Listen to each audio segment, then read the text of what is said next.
This podcast is recorded on Gadigal land. Always was, always will be Aboriginal land.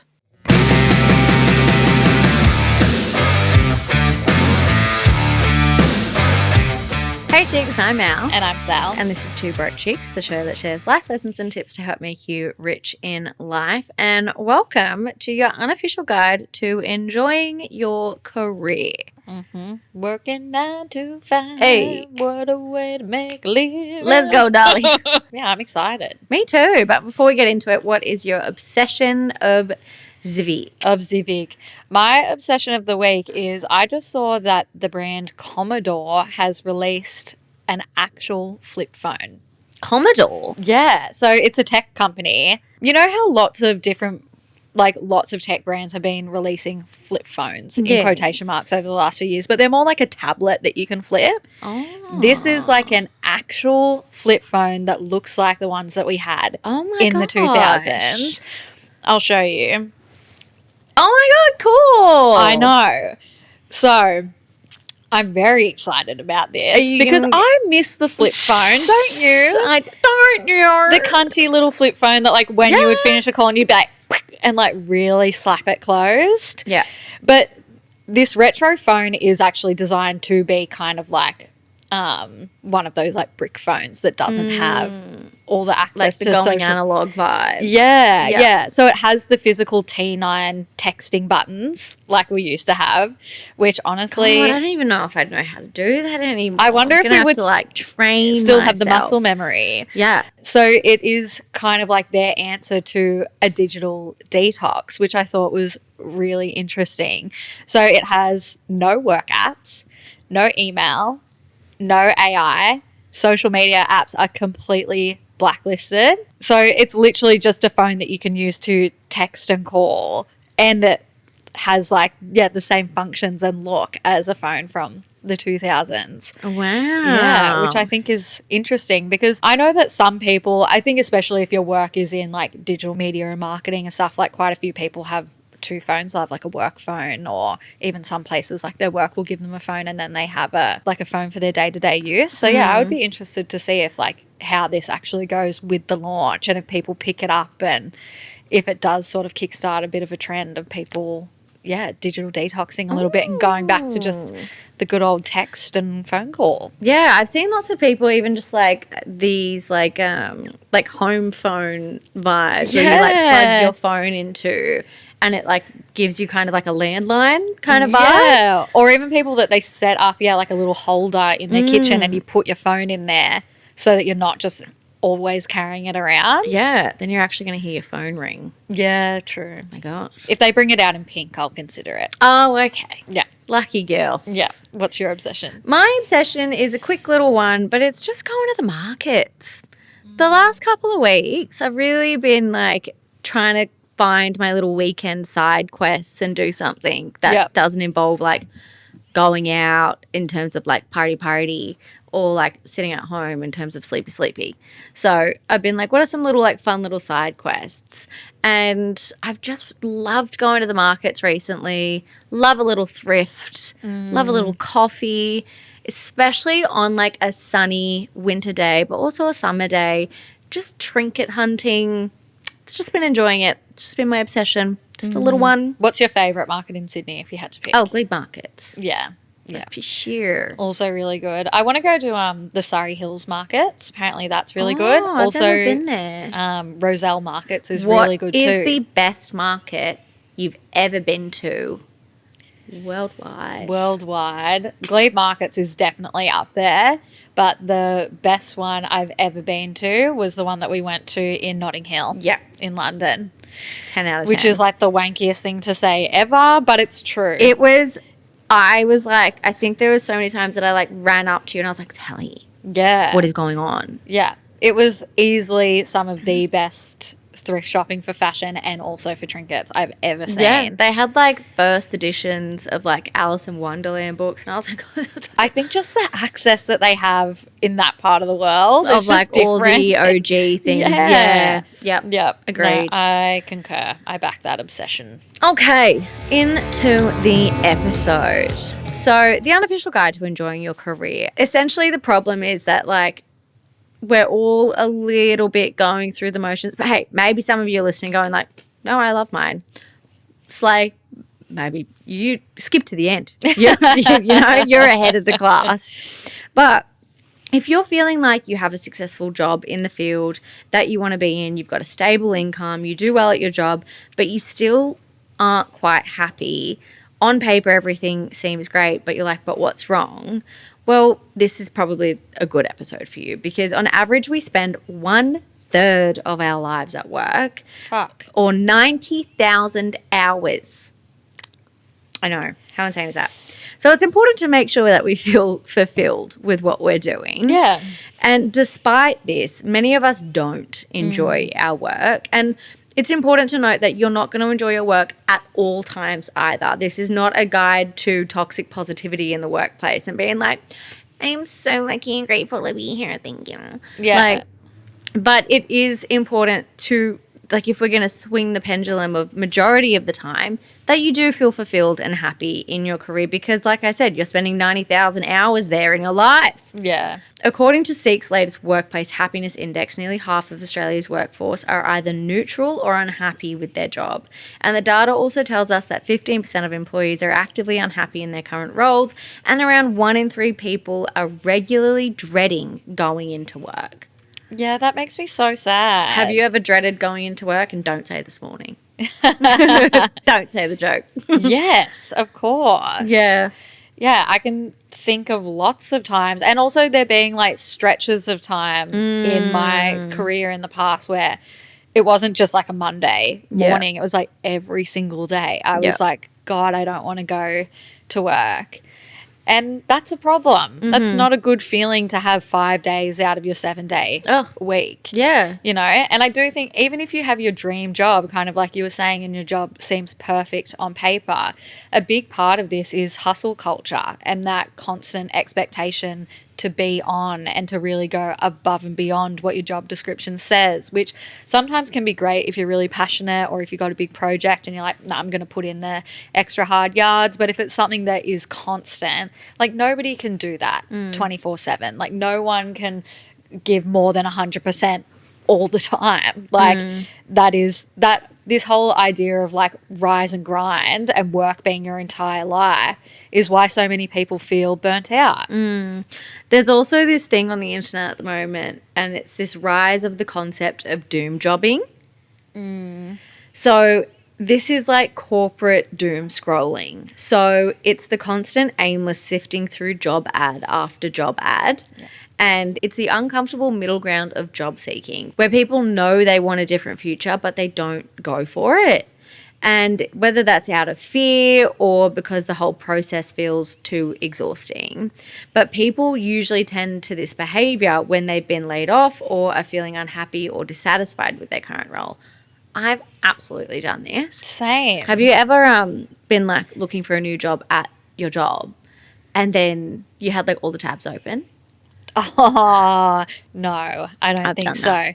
On like a Zoom, I've like shared my screen and LinkedIn was open. There was Seek tabs open. Oh no, because if it was LinkedIn, you could be like, I was updating my profile. Seek. Yeah, fuck. Yeah. That's and I was like, oh well, hopefully you didn't see it, but I also like just didn't like the job enough that I was like, whatever, even if you did. Yeah, exactly. You're like, well, now you know how I feel. I've definitely been there, and I've had that experience as well.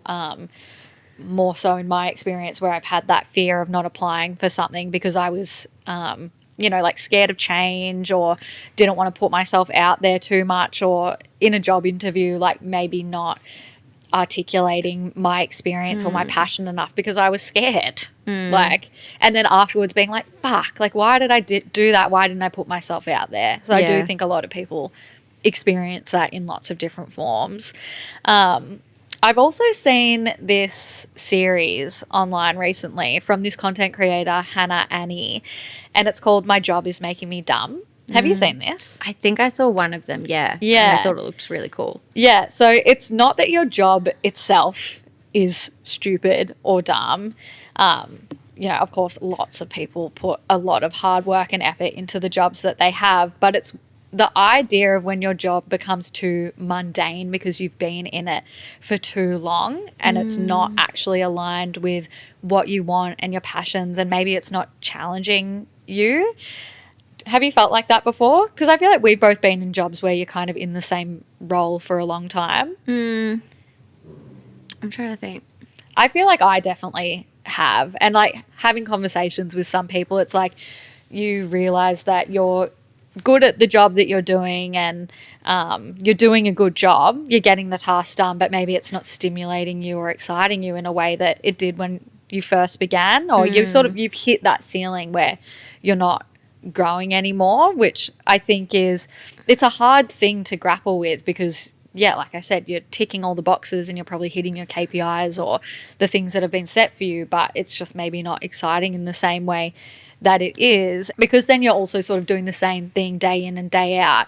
It conditions your brain to sort of be that way, and you're no longer actually taking in new information, and it becomes harder to go out and seek opportunities to like take in new information. And then so you end up just going home and like doom scrolling or doing things that don't excite you or stimulate you. So Hannah's had this experience with her job, and so she's created this series to show how she's stimulating her creativity and intellectual desires outside of her 9 to 5, which she feels like doesn't scratch that itch. So some of her videos have documented her activities outside of her job, which is like, you know, visiting an art gallery through the lens of an exhibition designer, or catching up with a friend that you haven't caught up with in a while, and just like looking for opportunities outside of your job to find those opportunities to learn and grow and maybe find something exciting. Yeah, I love that.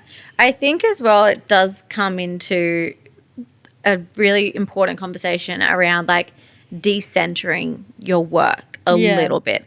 Obviously, it's incredibly important in terms of like being able to pay our bills, you know, and I'm not trying to minimize that.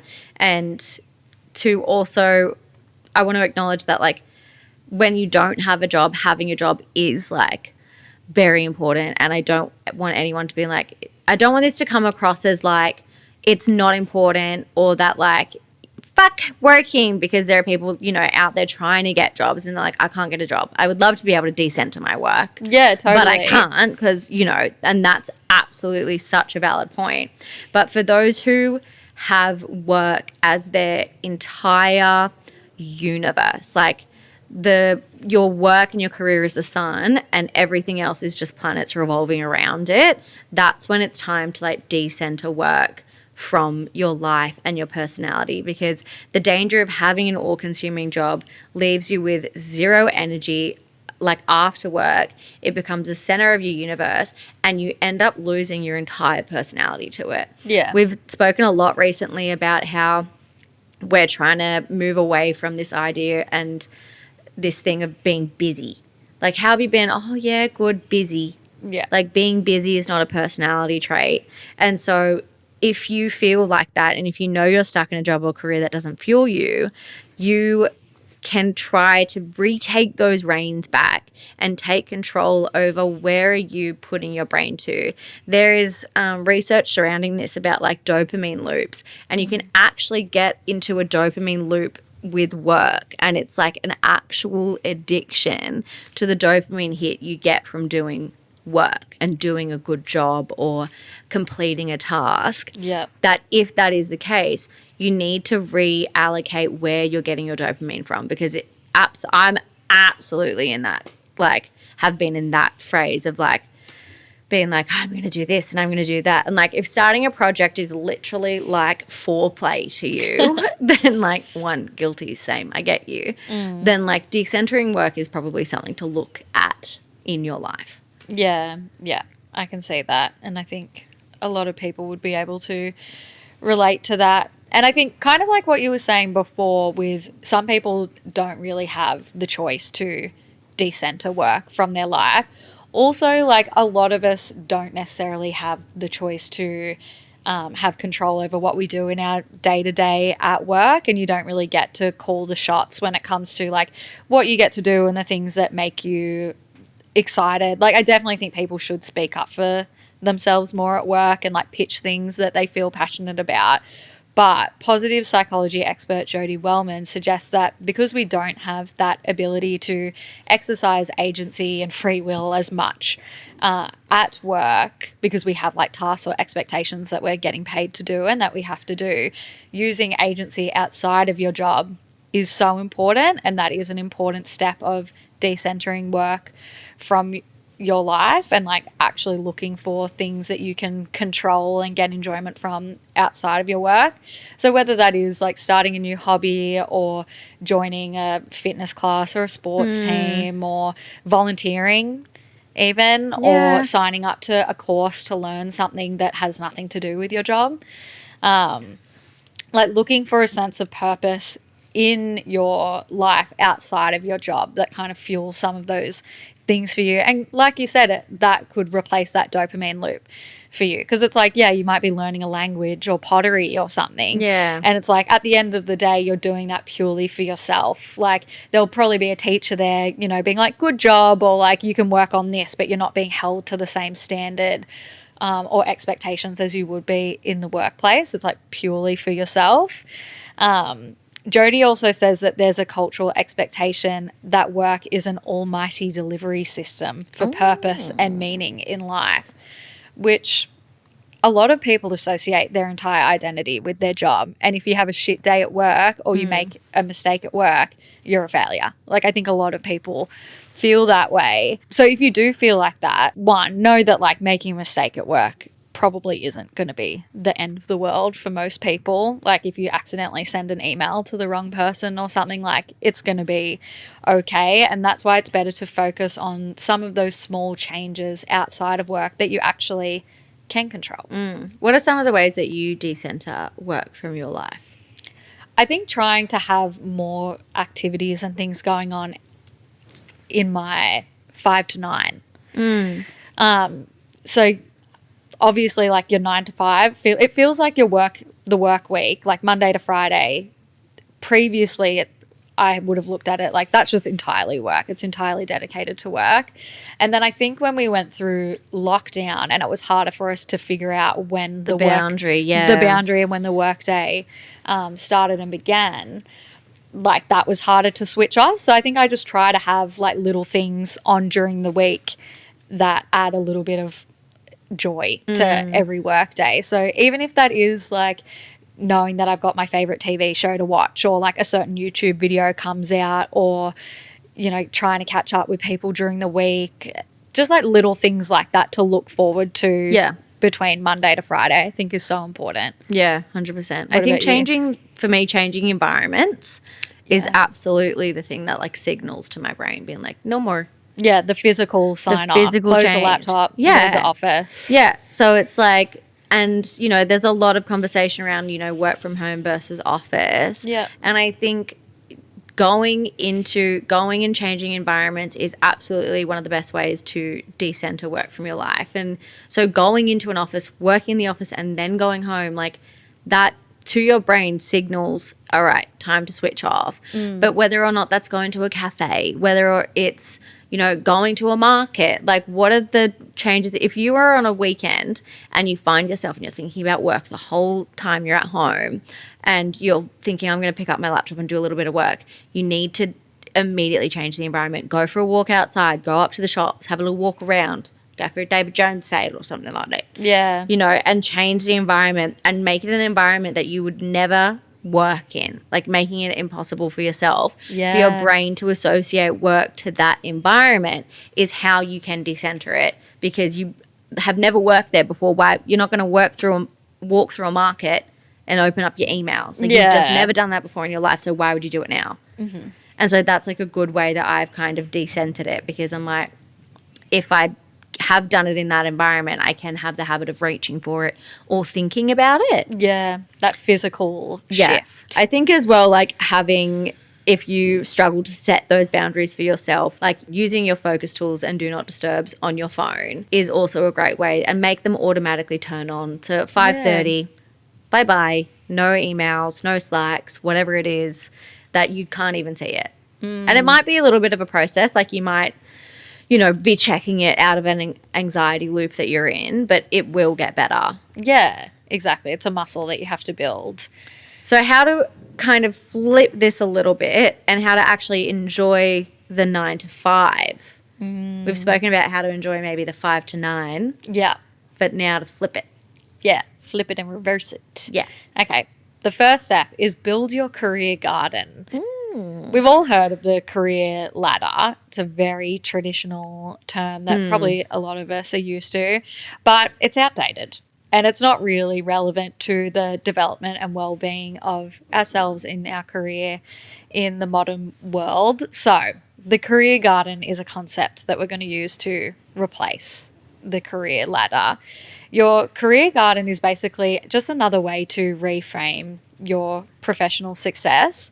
So instead of your career shooting upwards and you're always reaching for that next rung, the next step in the ladder, you can cultivate your wins and determine your value based on what you've planted and how it's growing, not by how high you've climbed.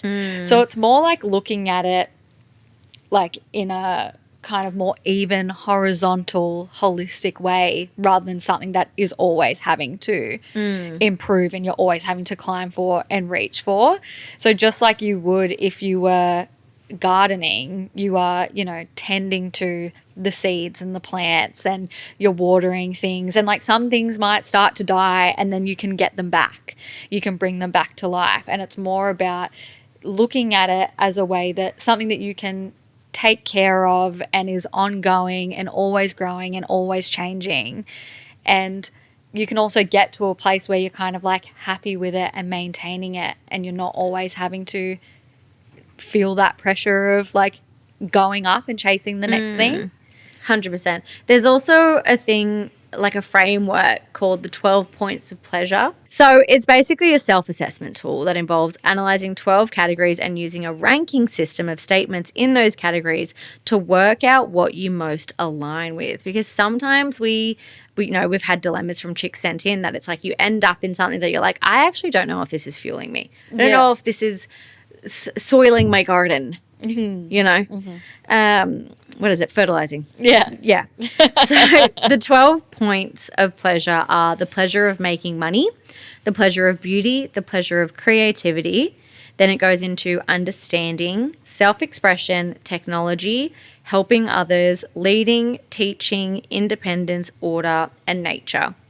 And this reminds me very similarly to a practice people do just within life that they can do at therapy, where you get given certain values and you have to choose like the top 5 values you have. That's kind of the same thing with this. So each of these 12 categories include statements underneath. For instance, the helping others section, it might say, as a child, I loved being asked to help with tasks because it made me feel useful. And then you give that a score of 0 to 2 based on how accurate it is to you.